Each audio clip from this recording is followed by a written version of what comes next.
And we're back on Shardlight Radio. I'm your host, Mr. Ben, and on today's episode, grab your hard hat, because we're headed into the salt mines. Okay, where to begin? I guess the best place to start is to talk generally about the spoiler season for Set 2 Revelations. Now, I have not handled this on the show at all.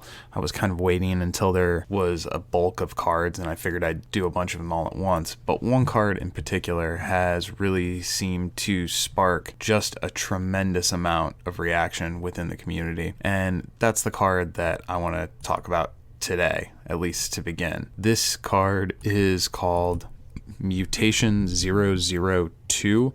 There are at least a few other mutation cards that are also available in the set we've seen spoilers for, but this one in particular, Mutation 002 Repro Bloom, is a unit. It is an experiment tribe type, which is a new type of unit that we didn't have previously, and some cards have been revealed that actually key in on the experiment unit type, so this will be a relevant tag.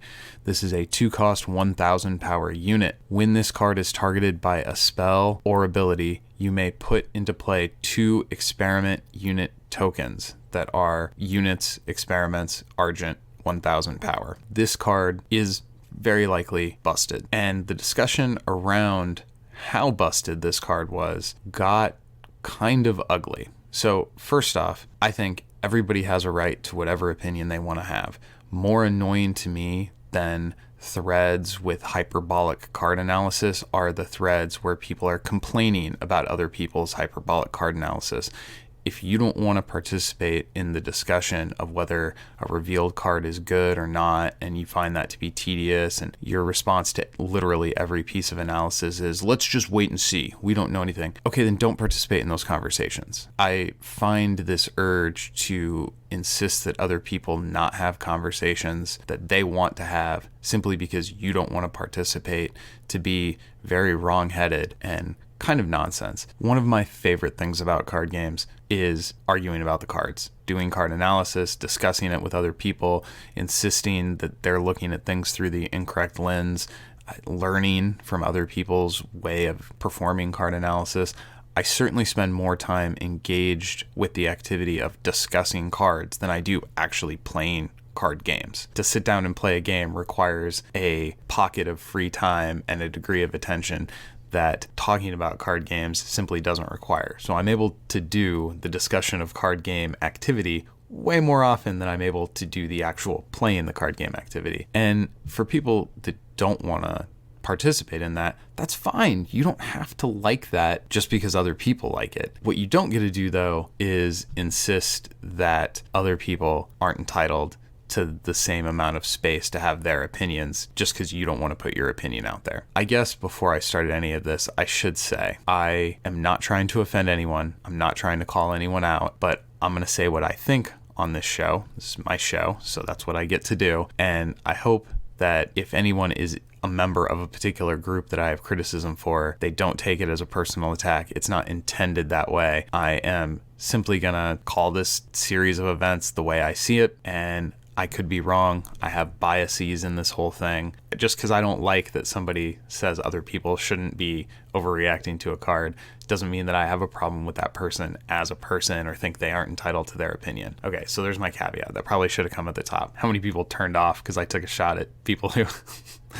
Okay, so that's the first level of analysis here. There's people that look at this card and see it, I think, correctly as being a meta warping, game changing type of card. Is it going to be game breaking? Maybe not. I think it probably will. I think it will break some of the things about Argent Saga that I really like, and maybe there are counters within set 2 that will balance this out, but the ability to spam the board so you target this thing with a removal and it creates 2 more things that are just as threatening and need to be answered.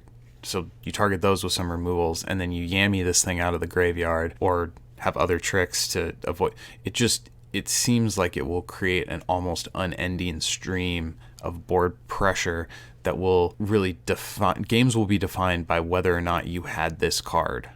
And I'm not sure that that should be true for a 2-drop. That seems really early in the game for such a powerful effect, and the fact that it can be played with Shard Beast, and the fact that it can be recurred using some of our low-cost spell recursion stuff. I do think this card is likely to be problematic. I don't think that's the end of the world. I'll enjoy playing in a broken meta for a little while, and I think, actually, I guess that brings me to the next level. Let's rewind just a little bit and look at the Aragon situation. Now, I may not be some professional expert, but I sat down with 2 of my friends at Gen Con and we looked at all 10 of the champions that were available, and I immediately zeroed in on Aragon as looking like the best champion. Now, maybe that was dumb luck, but we were shown that Aragon had some problematic play patterns, and ARG reacted within a matter of days. Does that guarantee that every time there's a problematic meta, they will spring into action? No, it certainly doesn't.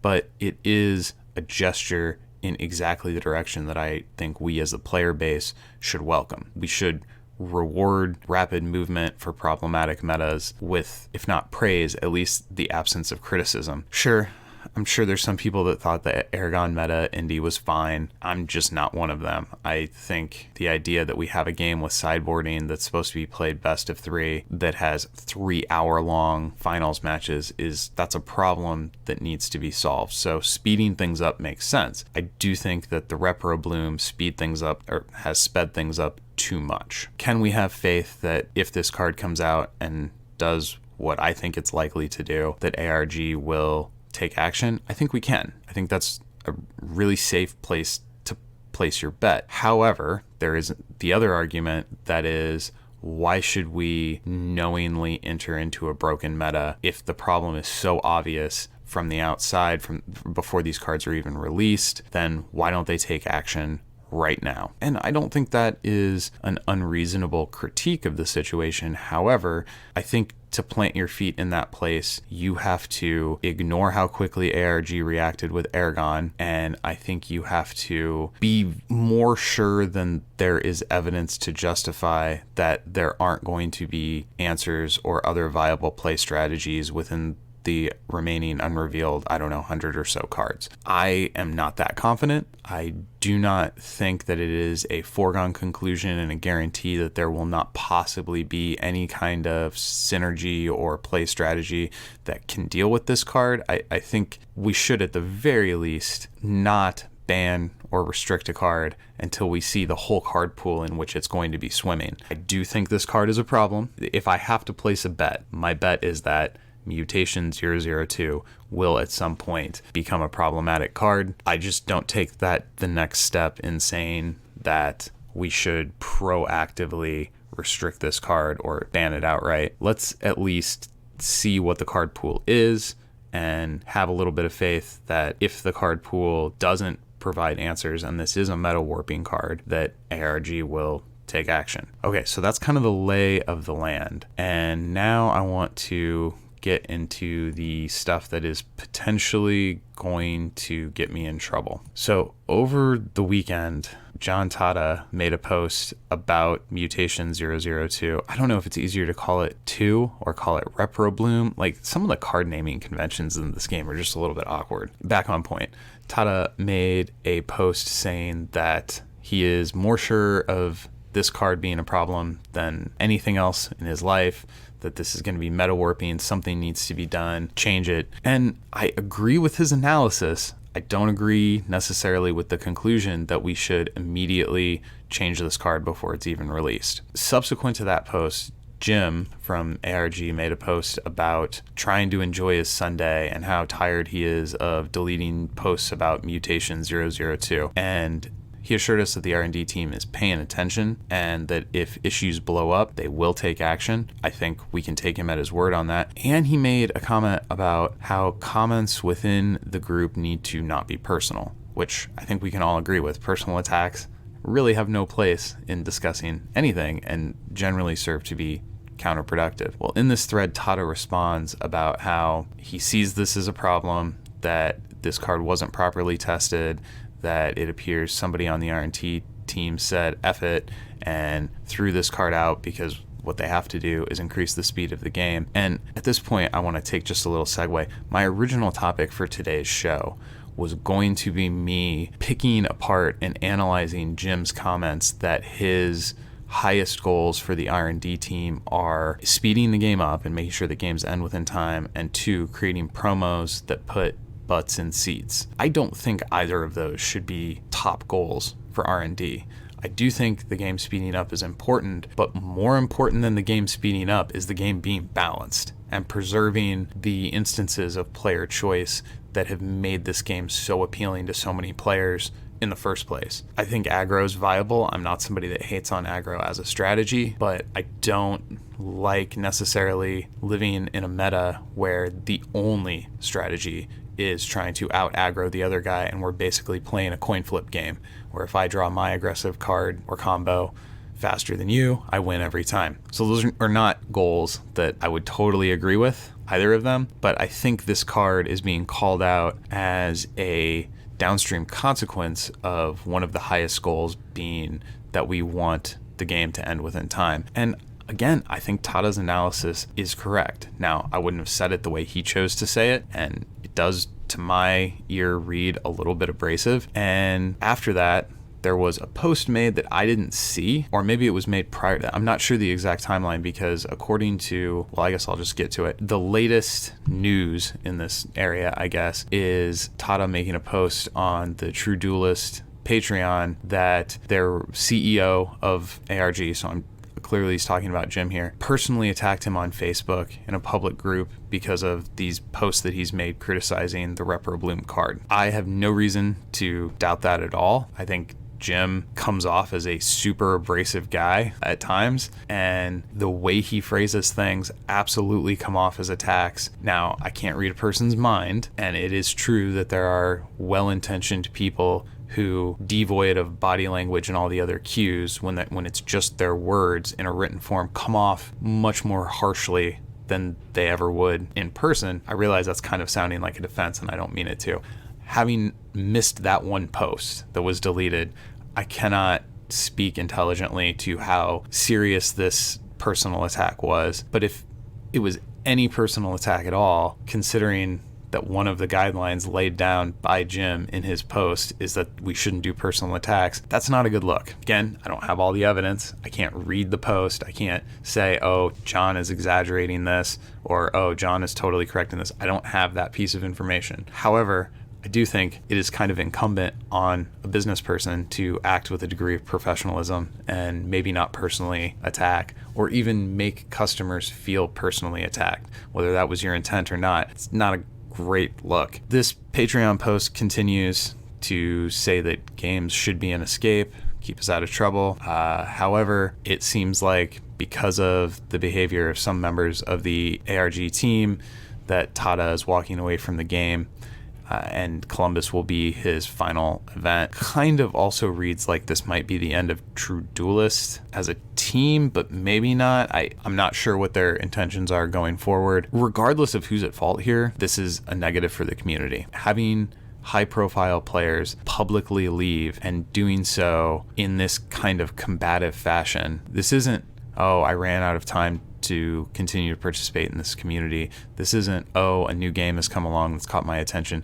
This is, hey, I'd really like to stay, but I've been made to feel unwelcome by the person who wants my money in exchange for participation. Again, I'm not trying to take a side. I'm just trying to lay out kind of the framework here. And I do think that if you are the business person, you do need to be held to a slightly higher standard in terms of conduct, in terms of the language you choose to use, than the customer is. That's just kind of basic business. I also think that if you want to maintain kind of the moral high ground, that there are better, less abrasive ways to say things than throwing profanity around. I don't mean to sound thin-skinned, but I mean, I make this show largely in conjunction with my kids hanging out with me, and I like podcasts that I can put on for my kids and not have to worry that I'm going to get in trouble with their mom because they heard the wrong words. I guess maybe I am being a little bit language policey here,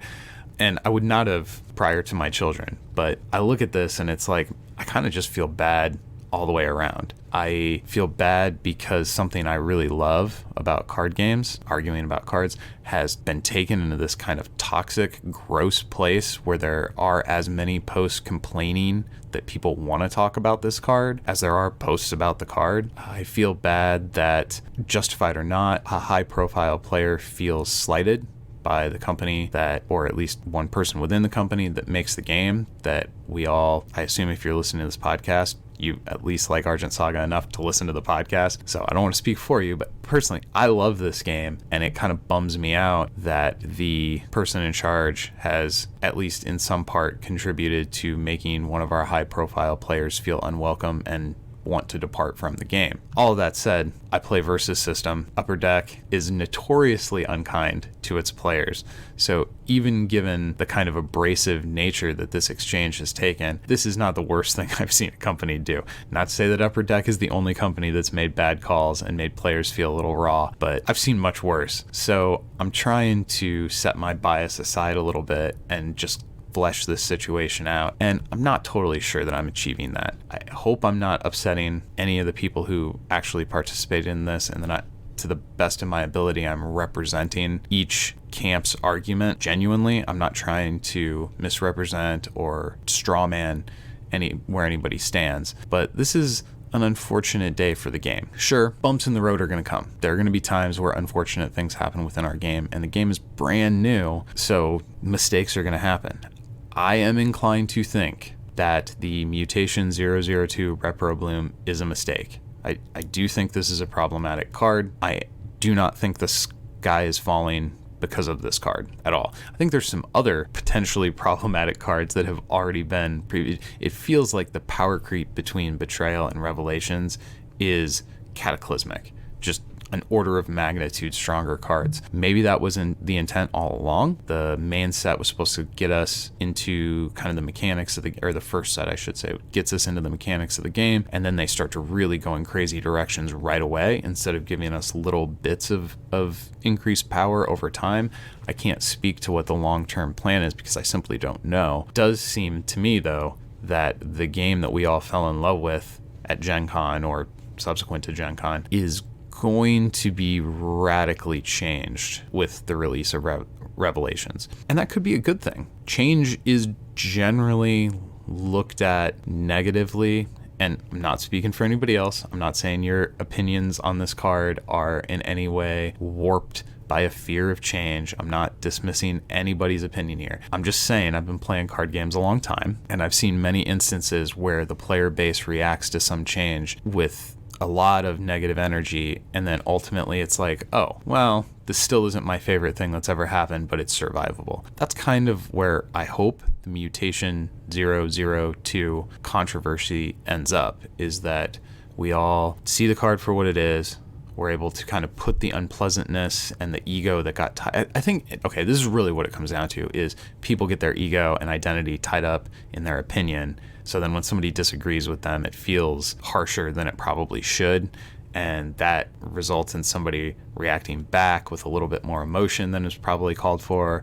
And then that makes the other person. And then you end up with this cycle where people are kind of upping the ante as each person gets a little bit angrier. I'd like to put all that away. I want all that to go behind us. And I hope that we can kind of rekindle the excitement and the sense of awe as these insane cards are released. And again, I'm not necessarily trying to take a side here. I'm just trying to lay out the facts as I saw them. If I got anything wrong, I apologize to the person to whom I misrepresented, and I hope we can continue to have great times in this Argent Saga community, and that this is just a bump in the road that we can look at in the rearview mirror and laugh at, hopefully soon. Until next time, go win some games.